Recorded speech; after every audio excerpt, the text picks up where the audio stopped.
여러분 안녕하십니까. 대선 시계가 무척 빨라지고 있습니다. 경선 연기 논란을 털어낸 여당은 내일부터 대선 후보 예비 등록을 시작합니다. 야권에서는 윤석열 전 검찰총장과 최재형 감사원장이 대선판에 본격 등장할 태세입니다. 복잡한 대선 이슈 눈앞에 보이지 않는 그 이면을 오늘 저희가 풀어드리겠습니다. 의료진단 라이브 이어서 최근 자동차 노조에서 불거진 정년 연장 문제. 우리 사회 전체가 지금이라도 당장 해법을 찾아야겠죠. 오늘 찬반 입장 들어보겠습니다. 먼저 정치권 소식 들어가기에 앞서서 최근에 대선 관련 주요 사안들 정리한 영상 보시겠습니다.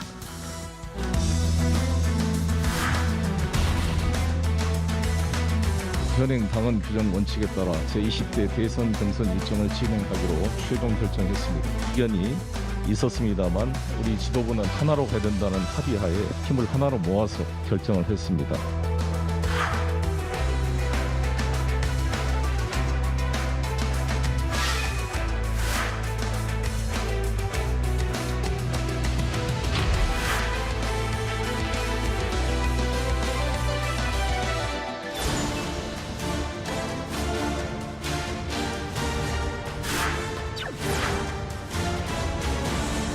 대선 후보에 대한 검증은 가벼울 수 없습니다. 이를 정치 공작으로 치부하지 말고 겸허히 임하기 바랍니다. 엑스파일의 실체를 맨 처음 주장했던 송영길 대표가 작성 경위, 관여 기관과 인물, 내용을 밝히고 공개적인 검증을 거쳐야 합니다.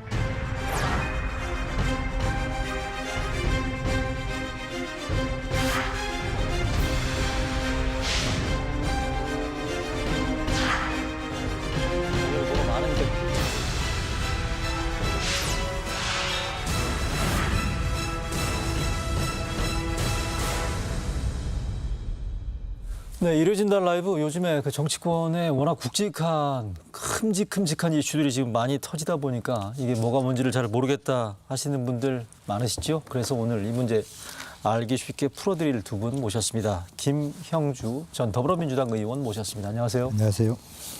박성민 민컨설팅 대표입니다. 어서 오십시오. 안녕하십니까? 네. 네, 먼저 내일부터 시작되는 한 주가 아마 내년 대선의 본격 신호탄이 될 한 주가 될 것 같습니다. 다음 주에 내일부터 어떤 일정이 예고되어 있는지를 보면서 두 분과 얘기 나눠보겠습니다. 관련 화면 띄워주시겠어요? 다음 주부터 시작되는 주요 일정. 자, 차분하게 한번 보십시오. 내일이 월, 화, 수, 목 이번 주죠. 대선 출마 선언을 검토한다는 얘기가 있습니다. 이재명 경기지사가 아마 내일 정도에 이르면 대선 출마를 선언한다는 얘기가 있고요. 최재형 감사원장의 사퇴 가능성이 아마 월요일 날 있을 수도 있다. 청와대에 아마 지금 사의를 전달했다는 얘기도 있고요. 그다음에 그 다음 날 화요일 윤석열 전 검찰총장의 대선 출마 선언이 예고돼 있습니다. 그날 같은 날에 홍준표 의원 최근에 복당했죠. 국민보고대회가 지금 잡혀 있고요. 그 다음 날 황교안 전 자유한국당 대표 출판 기념회가 또 있네요. 그 주 후반이나 그 다음 주 초에 이낙연 전 총리 대표의 대선 출마 선언이 있고 그다음에 여기는 지금 안 나와 있습니다. 7월 1일 아마 목요일일 것 같은데 김두관 의원도 출마 선언한다는 얘기가 지금 잡혀 있습니다. 김 의원님, 이거 보시면서 저기서 제일 주목해야 될 일정 뭐라고 보세요? 글쎄요, 지금 아무래도 이제 윤석열 총장하고 홍준표 두 분의 어떤 당일날 같은 일정들을 해가는데 화요일, 내일 모레. 화요일이죠. 네. 아무래도 맏형으로 돌아왔다라고 하는 일성을 홍준표 전 대표가 했는데 상당히 아픈 구석들을 많이 이제 윤 총장한테 날릴 거라고 보여지고요. 아하. 그런 부분에 있어서 여러 가지 엑스파일 자체가 실체가 있다 없다를 떠나서 굉장히 그런 부분이 당내 흐름들을 움직일 수 있는 가능성들이 있다. 왜냐하면 실제로 최근까지는 국민의힘이 지지율이 그렇게 높지 않았습니다. 그런데 최근 이준석 대표 신드롬과 더불어서 국민의힘 네. 지지율이 높아지면서 이제는 국민의힘 내부 후보들의 지지율도 움직이기 시작하고 자신감, 굳이 밖에 후보들을 데리고 와서 하지 않아도 우리가 해도 이길 수 있다. 이런 부분들이 있어서 그것이 최종적으로는 국민의힘 지지자나 당원들의 마음들을 네. 조금씩 움직일 가능성들이 있습니다. 왜 조금씩 그런 얘기가 있지 않습니까? 도덕도 그냥 반듯한 유리창을 틀지 않고 조금 거미가 있는 유리창 있는 차를 틀더라라고 하는 것에 실체가 있든 없든 윤 총장에 대한 약간의 뭐 스크래치랄까요? 의혹이랄까 이런 부분들이 어떤 결과를 낳을지 이제 그런 것들이 좀 눈여겨볼 수 있을 것 같습니다. 저는 개인적으로 화요일 윤석열 검찰총장 일정을 아마 김영주 전 의원께서 말씀하실 거라고 생각했는데 홍준표 의원의 국민 보고대회를 얘기하고 있네요. 우리 박 저는 대표께서는 다음 화요일 주 날이 일정. 중요하다고 봅니다. 왜냐하면 이제 홍준표 대표가 윤석열 총장에 대한 그 공격은 뭐 그전부터 있었던 거고 또 예상된 수준이었고요. 화요일 날 주목하는 건 두 가지입니다. 정치 참여 선언할 거라고 얘기했기 때문에 그 윤 내용에 총장. 대한 네. 거죠. 그다음 두 번째 더 중요한 건 이제 질의응답입니다. 그날은 질의응답을 피할 수 없을 거 아닙니까? 기자들이 해야죠. 직접 묻고 직접 답할 겁니다. 이제 그것도 묻는 것도 굉장히 많지 않습니까? 이제 가족에 대한 것도 있고, 그다음에 뭐 국민의힘 입당에 관한 것도 있고 그런 그렇죠. 것들이 있기 때문에 그런 문제에 대해서 사실은 그 윤석열 총장이 전원 정치를 해왔다, 뭐 정치인은 안 해봤기 때문에 제대로 잘 답을 못할 거다 이렇게 할 수도 있는데 지난 한 달 동안 또 기대치가 굉장히 그 혼선을 빚으면서 많이 낮아져 있기 때문에 의외로 그 낮은 기대치보다는 역시 전에 그 검찰총장으로서 국정감사장에서 한 것처럼 속 시원하게 얘기한다 이렇게 나올 수도 있기 때문에 지금 아까 그 쭉 보여주신 정치 일정 중에는 화요일 날 네, 화요일. 제일 그 주목됩니다. 알겠습니다. 자, 그러면 이제 여야를 나눠서 먼저 민주당으로 얘기를 해보겠습니다. 민주당 대선 후보 경선 일단 그 연기 논란이 일단락이 됐고요. 내일부터 예비 후보 등록이 시작됩니다. 경선 일정을 또 보면서 설명을 드려보겠습니다. 내일서부터 있는 예비 후보 등록이 있고요. 7월 9일서부터 11일 예비 경선이 실시가 되는데 이 사이에 그 아마 TV 토론이 예정돼 있을 것 같습니다. 아마 저희 KBS도 이 사이 기간에 예비 후보 등록과 예비 경선 사이에 KBS 주최의 민주당 대선 예비 후보 TV 토론을 저희가 중계할 거니까 많은 시청 부탁드리고요. 11일 그러니까 다다음 주 일요일 날 컷오프 결과가 발표가 되는데 현재 9명 가운데 6명이 본선에 진출하는 게 요날 결정이 되고요. 그 다음 8월서부터 전국 순회 경선이 예정돼 있습니다. 맨 마지막 두 칸을 보십시오. 본 경선이 그날 9월 5일 날 1차에서 과반 득표자가 나오면 끝납니다. 과반 득표자가 안 나오면 결선 투표가 있는데 2명으로 압축된 결선 투표가 9월 10일 날 예정돼 있다는 거 보시면 될 것 같고요. 자, 이거는 박 대표님께 먼저. 제일 궁금한 게 잠깐 그래픽 하나 다시 한번 띄워주시겠어요? 이거는 이제 박 대표님께 질문하면서 이거 보면서 질문하는 게 맞는 것 같아요. 맨 마지막 두 칸 9월 5일 날 본 경선 있죠? 1차 예비 경선 결과가 확정되는 이 부분 본 경선 과정에서 후보가 확정될 가능성 1등 후보가 과반 이날 9월 5일 날 박 대표님 나올 거라고 보세요? 어떻습니까? 너무 어려운 질문인데 사실 우리 결선 투표제가 있어도 뭐 97년 잘 아시다시피 구룡이 경쟁했던 그 이해창 후보가 될 때 그때 결선 투표가 있었죠. 근데 대체로 그 뒤에는 결선 투표가 잘 없고요. 그러니까 밴드웨건이라 해서 어차피 그 당에서 후보를 내고 그 사람이 1등 하는데 이거 좀 힘을 좀 조기에 밀어줘야겠다. 그래서 밴드웨건이 보통 더 작동을 많이 하기 때문에 저는 일단 그 이게 뭐 6명이 경선을 하는 거 아닙니까? 그렇죠. 그렇게 되면 대체로 저는 둘 중에 하나 전망해봐라. 그러면 저는 1차에 끝낼 가능성도 전 있다고 봅니다. 그렇게 보세요? 예. 그 뭐 왜냐하면 그래요? 이게 이제 더 치열해져서 네. 뭐 그 반 이재명 연합이 뭐 이제 후보 단일화도 하고 뭐 여러 가지 있을 수도 있는데 예. 그것이 어차피 이재명 후보로 가는 걸 막을 수 없다면 그다음에 그렇다면 당이 원팀으로 가기 위해서는 그래요? 되는 쪽에다 표를 몰아주자. 이렇게 갈 가능성도 저는 있다고 봅니다. 만일에 그렇지 않을 가능성이라는 건 확실한 그 반 이재명이 당에 확실한 그 이니셔티브를 쥐고 있는 주류라면 그 힘을 모을 수 주류 있는데 아니잖아요. 저는 비주류 그렇게 아니에요. 모을 수 있는 그 구심적 있는 정치적 리더도 없기 때문에 그렇게 아무리 결의를 후보들끼리 한다고 해도 표 자체는 좀 흩어질 가능성이 좀 있어서 저는 뭐 조심스럽지만 갑자기 물어보시니까 좀 당황스럽긴 한데 당황스럽죠? 결선 투표제 없을 가능성이 뭐 0.1%라도 더 있지 않겠느냐 그렇게 그렇게 보세요? 자, 김 의원께서 어떻게 보십니까? 9월 5일 날 네. 1차에서 끝날 가능성. 높지 않다고 봅니다. 높지 결선 않다고. 투표 간다고 봅니다. 네. 그러니까 지난번의 경우에는 예를 들어서 지난 대선의 경우에도 뭐 이재명, 김두관, 문재인 이런 후보들이 있었죠. 그러나 그 중에 유력한 호남 후보들은 없었습니다. 그러니까 지난 총선에 그 한번 이렇게 이낙연 총리 뭐의 효과를 봤고요. 또 그 전에 이제 정동영 후보가 한번 있었던 크게 대표를 하고 난 다음에 네네. 김정일 대통령 이후에 네. 말하자면 호남 리더들이 없었던 상황이고 네. 이번에는 걸출한 호남 리더가 2명이나 있습니다. 이낙연, 정세균. 정세균. 예, 그런 부분이 있어서 네. 그렇게 실제적으로 보면 이미 이낙연 후보의 지지율이 빠지면서 이재명 그 지사한테 간 표도 상당히 많습니다. 예, 예. 대체로 지역 기반이라는 걸 무시할 수 없습니다. 그런 의미에서 실제적으로 최근 들어서 이 그 이낙연, 정세균 이분들의 지지율이 상대적으로 높지는 않으나 그러나 실제적으로 이 경선을 들어가고 조직화되고 뭐 실제로 선거를 한다라고 하는 것은 네네. 그와 같은 여러 가지 어떤 그 호남 후보에 대한 갈망이라고 하는 것이 예, 그게 예. 나쁜 의미는 아니지 않습니까? 이제 그런 부분들이 점화가 될 수 있기 때문에 네. 그래가지고 그것이 물론 아주 그것을 하나의 표로 하나의 대안 후보로 만들어가는 것은 간단치 않지만 그런 가능성이 있음으로 인해서 일방적으로 모든 뭐 예를 들면 결선 투표로 간다라고 하는 것은 원사이드하게 이재명 후보한테 다 몰아주고 네가 잘해봐라 그런 뜻일 수밖에 없을 텐데 네네. 그런 길이 그렇게 간단하게 주어지지는 보시나요? 않을 것이다 그렇게 보여집니다. 그러니까 오늘이 6월 27일이니까 9월 5일까지 한 2달 반 정도 남았으니까 충분히 이게 그 요동칠 수 있는 그런 가능성이 열려 있다는 그런 말씀이시고. 그렇습니다. 왜냐하면 이분들은 조직을 해왔고 하고 있고 그런 데 대한 논의를 이미 출발해 왔고 그런 전제로 출발하고 있다고 봐야 되지 않겠습니까? 두 분께 조금 더 까다로운 질문 하나 더 드려보겠습니다. 잠깐만요. 이게 민주당 그 더불어민주당 대권 주자 한번 얼굴 보여주시겠어요? 네. 9명 나와 있죠. 이재명, 이낙연, 정세균, 추미애, 박용진, 이광재, 김두관, 최문순, 양승조.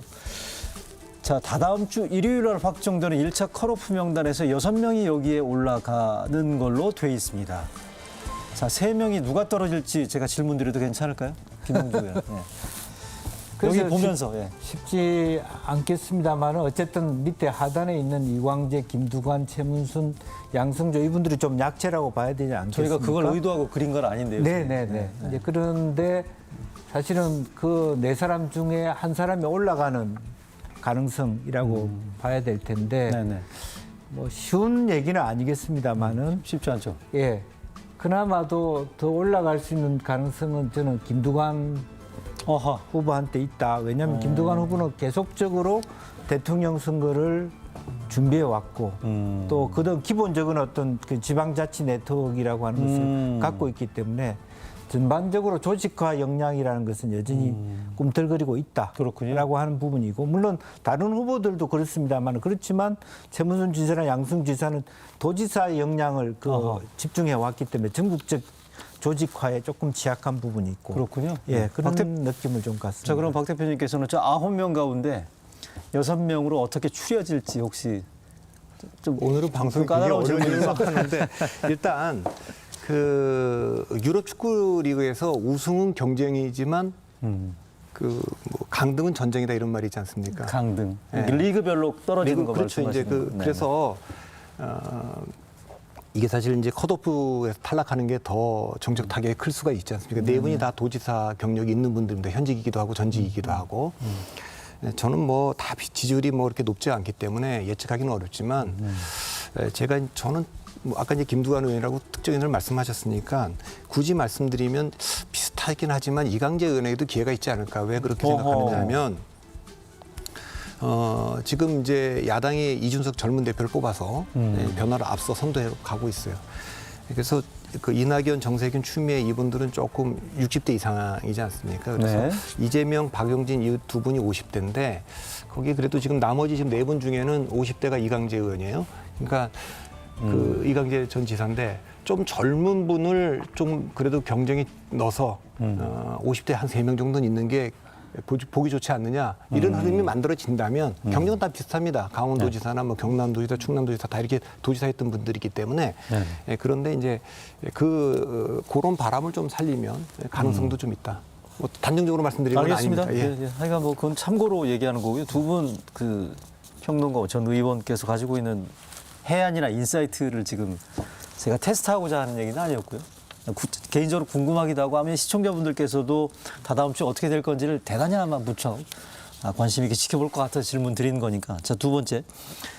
그러면 경선 과정에서 우리가 주목해야 될 핵심 변수라면 뭐가 있을까요? 뭐 일단 딱 떠오르는 거는 반 이재명 단일화 정도 저는 생각이 되는데 우리 김 의원께서 어떻게 보시는지. 그렇습니다. 앞서서 어쨌든 뭐 결국 아까 질문에 다 나왔습니다만 한 번에 결선 투표 없이 가느냐 하는 부분인데 그 나머지를 가느냐 가지 않느냐에 있어서 중요한 것은 말하자면 그 이낙연과 정세균 사이에서 일정한 교집합의 네. 부분을 어떻게 정교하게 정리해 갈 수 있느냐라고 하는 지지자들이 다를 수 있잖아요. 그렇죠. 전남과 전북이 다를 수도 있는 거고 네네. 또 여전히 최근에 들어보면 생각보다 조금씩 빠지고 있지만 이낙연 전 대표가 상당히 강하게 버티고 있는 힘이 있다고 봐야 되거든요. 그래 보입니다. 어찌 보면 네, 그래 보입니다. 그런 것을 어떻게 쉽게 정세균 전 총리가 뛰어넘지를 못하고 있는 상황입니다. 이제 그런 면에서 만약 이 상황 자체가 그대로 간다면 사실은 아까 말한 대로 결선 투표 없이 갈 가능성도 있는데 그렇지 않고 이 안에서의 말하자면 변동, 뭐 합의 이런 것들이 있음에 인해서 전체적으로 결선 투표가 된다 그러면 상당히 판이 완전히 뒤집어지는 그리고 그것 자체가 하나의 민주당으로서의 효과, 고정돼 있는 예. 후보가 아닌 새로운 후보의 바람이라고 하는 것으로 뭔가 컨벤션 효과를 가질 수 있지 않느냐. 왜냐하면 솔직히 윤석열, 이재명 하지만 많은 사람들이 솔직히 둘 다 흠이 있다. 그렇게 보는 것도 사실이거든요. 네. 네. 검증 과정에 논란이 벌어질 수 있다 그 말씀이시잖아요. 네. 그죠?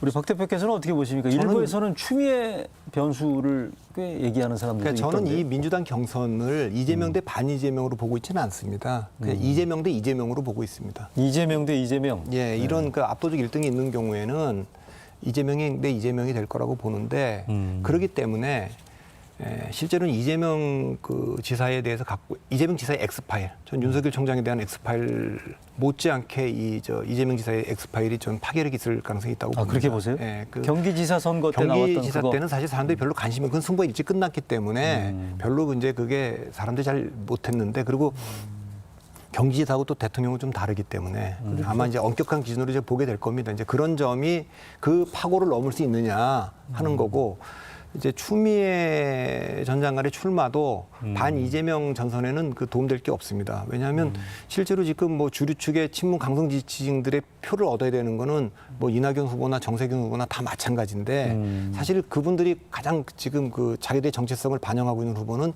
추미애 후보거든요. 그러니까 추미애 후보가 일정하게 표를 계속 그 가져가고 있으면 나머지 분들이 올라오기가 굉장히 어렵습니다. 그러니까 따라서 이 그 민주당 경선의 그 승부는 저 개인적으로는 그 이재명 지사를 대한민국 대통령으로 인정할 수 있느냐라고 하는 그 소위 말하는 도덕적인 그런 그 엑스파일 그거를 어떻게 돌파할 수 있느냐가 그렇게 보세요? 가장 큰 숙제라고 봅니다. 그러면 제가 요거 얘기 나온 김에 이재명 지사의 그 신상 이슈 있지 않습니까? 요거는 지금 가깝게는 홍준표 의원이 최근에 뭐 한 두어 번 얘기를 했지 않습니까? 야권에서 주로 얘기가 많이 나왔었는데 민주당 대선 후보 경선 과정에서 이게 문제 내지는 논란이 될 가능성이 있다라는 게 박성민 대표 말씀이신데 동의하세요? 뭐 지금으로서는 이제 그 전에 포지션하고 지금 현재 경선에 들어가면 당연히 문제가 되죠. 그러니까 그것이 이제 뭐 똑같이 이 도덕이란 단어가 많이 나오게 될 겁니다. 직접적인 공격을 떠나서 그 모든 다른 이재명 외의 다른 후보들 사이에서 도덕성에 대한 얘기를 애둘러서 표현하는 뭐 충분히 그것이 핵심 이슈가 될 수 있다는 말씀. 네, 그런 부분이고 그게 뭐 이제 결과적으로 최근에 그 민심의 흐름은 그럼에도 불구하고 그것이 실제로 지지율의 변동을 안 줄 수도 있거든요. 20대는 설령 그것이 사실이라 하더라도 나는 지지의 철회를 하지 않겠다는 흐름도 굉장히 많습니다. 네, 네. 이제 그런 부분들이 결과적으로 옛날처럼 하나를 터뜨리면 이것이 출렁해서 다른 표로 간다든지 이런 효과들이 그렇게 생각만큼 쉽게 왜냐하면 어느 정도 지금 뭐 엑스파일이라 하지만 많은 국민들이 다 알고 있는 것 있고 혹시 모르는 게 있을까 싶어서 궁금해할 뿐이거든요. 네, 네. 또 이미 성남시장 때 경기도지사 충분히 많이 나왔던 부분이기 때문에 아프지만 다만 아까 정확하게 말씀하신 대로 도지사까지는 오케이. 그러나 대통령까지 가기에는 저도덕성으로 될까? 혹은 뭐 그런 부분. 그거는 이재명, 윤석열 둘 다 당할 수 있는 공격의 포인트라고 보여지고요. 뭐 실제로 그거는 법적인 문제하고는 상관이 없이 말하자면 국민의 마음의 변화 또 특히 고연령자일수록 그런 부분에 대한 취약성을 가질 겁니다. 이재명, 윤석열 둘 다 가지고 있는 여러 가지 루머들이 진실 여부와 상관없이 아마 그런 것에 대한 공격은 저는 있을 거라고 근데 이제 보입니다. 제가 네. 좀 더 이제 여당의 이재명 지사가 이게 더 리스크가 크다고 보는 이유는 우선 윤석열 총장하고 비교하면 이게 본인의 당사자의 문제이냐 가족의 문제냐고 이건 다른 점도 하나 있고 또 하나는 야당일 때는 이 도덕적 프레임이 잘 안 먹히기도 합니다. 2007년도에 이제 이명박 후보에 대한 도덕적 공세가 뭐 박근혜 후보도 그렇고 굉장히 많았는데 잘 안 먹혔죠. 그럼 왜냐하면 정권을 찾아와야 된다고 하는 그 지지자들의 의지가 강하기 때문에 잘 안 흔들려요. 근데 여당에서는 이 도덕적 프레임이 제기되면 굉장히 많이 흔들립니다. 그러니까 이재명 지사는 능력 프레임으로 갈 거예요. 내가 경기도지사로서 성남시장으로서 그동안 보여왔던 그 퍼포먼스가 있으니까 이제 그걸 돌파할 수 있느냐라는 문제인데 역대로 하여튼 여당 후보는 오히려 이제 이런 그 야당보다는 야당은 정권을 찾아와야 된다는 지지자들이 강력한 그 의지가 있기 때문에 덜 흔들리는데 좀 이렇게 흔들릴 가능성이 좀 있고요. 그래서 이걸 어떻게 넘어가느냐가 전 가장 큰 숙제라고 네, 봅니다. 거기에다가 더 붙이면 이제 기본소득제에 대한 본격적인 내부 토론이 심할 것 같습니다. 그러겠죠. 아마 어제부터 뭐 다 얘기하고 추경을 있습니다. 다 주느냐 안 주느냐 부분으로 정세균, 해서 이낙연 뭐 지속적으로 공격 그런 부분들을 이재명 지사가 어느 정도 좀 더 깔끔하게 정리해 갈 수 있느냐 없느냐도 하나의 중요한 넘어야 될 과제라고 보여집니다. 알겠습니다. 여권 얘기 이 정도로 정리하고 야권으로 해보겠습니다. 모레 예정돼 있는 윤석열 전 검찰총장의 정치 선언. 현재까지는 지금 갈 길을 뭐 설명하겠다라는 거지 대선 출마라는 직접 워딩은 없지 않았습니까? 일단 모레 잡혀 있고 아까 박성민 대표 말씀하신 것처럼 기자들과의 일문일답 다양한 질문들이 아마 쏟아질 것 같은데 이거는 김형주 전 의원께 말씀드려보겠습니다. 질문 드릴 텐데 이것도 조금 부담스러운 질문일지 모르겠는데 아까 이재명 지사 신상 관련된 이슈를 거론해봤습니다만 윤석열 전 검찰총장 최근에 제기가 된 엑스파일 문제 있지 않습니까? 이 문제가 실제로 그 완주 여부를 결정할 수 있는 변수가 될 수 있을 거라고 보십니까? 어떻습니까? 저는 변수 안 된다고 봅니다. 안 돼요? 네. 실제로 그것 제가 뭐 장성철 초장하고도 뭐 같이 이야기도 해보고 그렇습니다만은 그 엑스파일 자체가 그 중요한 게 아니라 그런 엑스파일이라고 하는 의혹에 대해서 윤석열 전 총장이 어떤 방식으로 대응하느냐가 시험대에 오를 것이다. 실제로 엑스파일 자체는 사실은 국민 모두가 다 아는 거고 이미 검증되고 자금의 흐름이라고 하는 것이 저도 궁금했어요. 그럼 윤석열 계좌를 보고 있냐? 그거 아니다.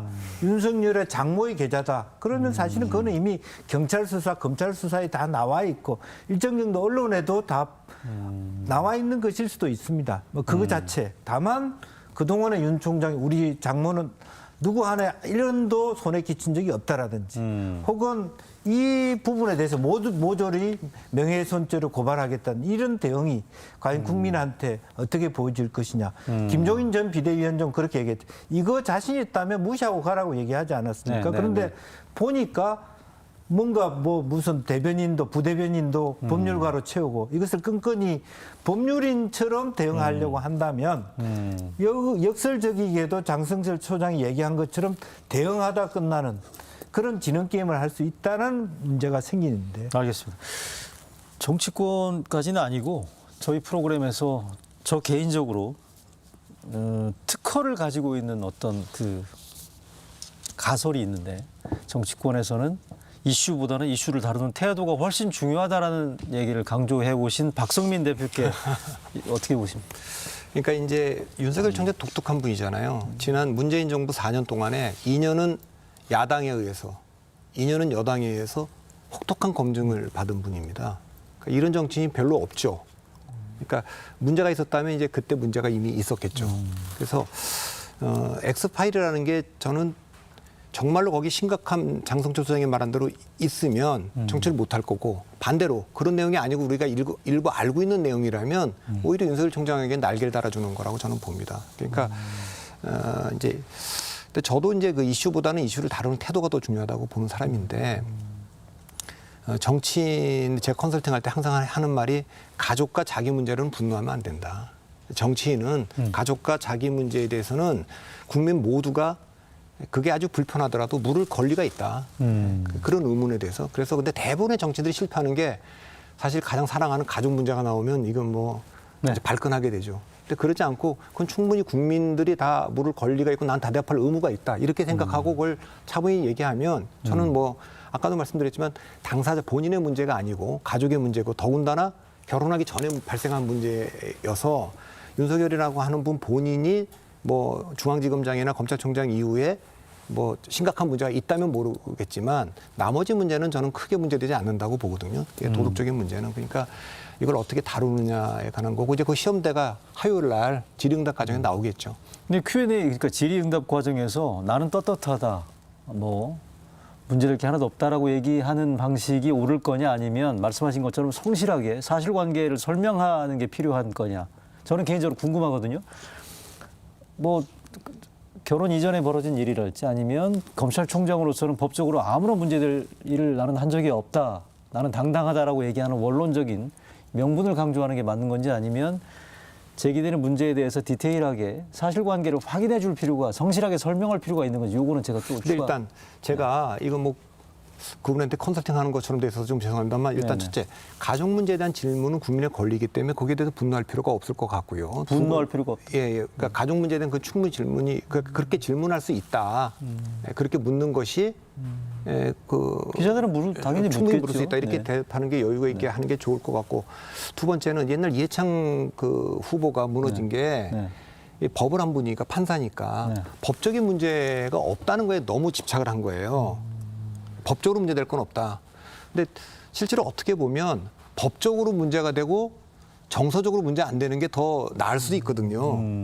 그런 건 피해갈 수 있는데 아하. 국민정서법이라는 게 또 있으니까 그래서 이게 법을 했던 분들의 약점이기도 한데 그렇죠. 이게 법의 문제가 아니다. 근데 장성철 수장이 어딘가 얘기한 걸 인터뷰 제가 본 거 법적인 문제는 아닌 것 같더라 이렇게 얘기를 한 것 같아요. 그러면 저는 네. 오히려 그거는 진솔하게 그 전에 이렇게 조금 그 좀 미흡한 국민의 기대에 못 미친 또 자기 문제가 아니더라도 가족의 문제라도 대신 사과할 수 있죠. 왜냐하면 이제 가족의 정치인은 가족의 문제라도 본인이 다 책임지고 얘기를 해야 되는 거기 때문에 네. 그건 이제 정서적으로 어떻게 그 태도를 보이느냐가 더 중요할 것 같습니다. 윤 전 제가 총장이 이 느낄 때는- 프로그램 보고 있을지 모르겠는데. 예, 제가 느낄 땐 그런 거죠. 이제 전원 정치에서 본인이 실제로 등장했는데 그 전에 전원 정치 속에서 나왔던 이야기 이상을 하지 못할 가능성이 있다. 아하. 새로움이 없다라고 하는 부분들이 있어요.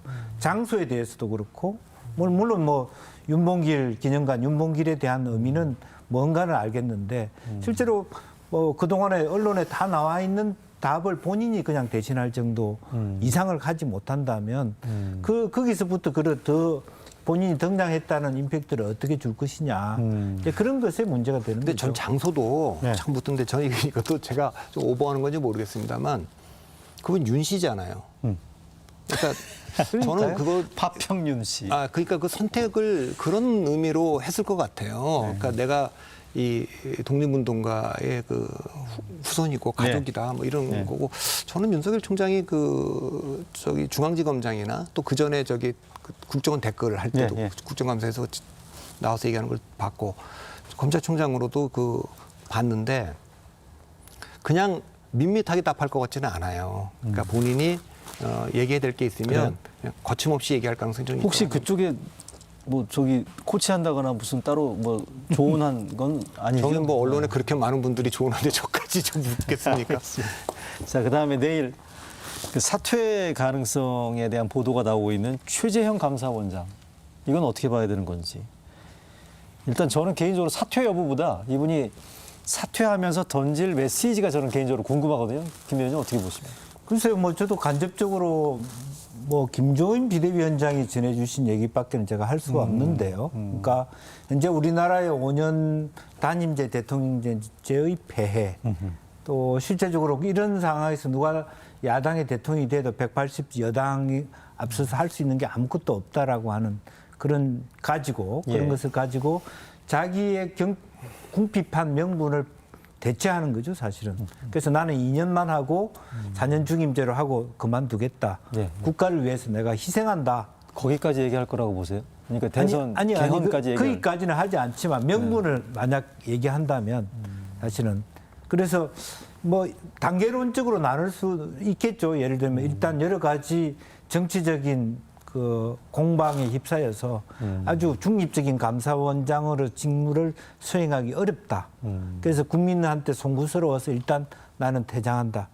이렇게 간 거기까지만. 다음에 네. 호흡을 조정해서 갈 수도 있지만 만약에 내친 김에 만약 간다면 사실은 사람 마음은 모릅니다. 그러니까 계속 그 민주당 국회의원들한테 공격을 당하다 보니까 또 네네. 맺힌 마음이 있을 수도 있죠. 더 세게 나올 혹은 수도 이왕 나가려면 네. 뭐 내가 그럴 수 있잖아. 내가 윤석열보다 도덕적으로나 내용적으로 못할 게 뭐 있냐 이렇게 생각할 수도 있는 것이고 알겠습니다. 그렇다면 아주 당당하게 네네. 자기 비전을 그렇게 걸고 나갈 수도 있고 더 빨리 네네. 국민의힘에 입당하는 방식을 취할 수도 있는 거죠. 그 정치권에서 요즘 많이 나오는 게 최재형이 윤석열의 대안이다.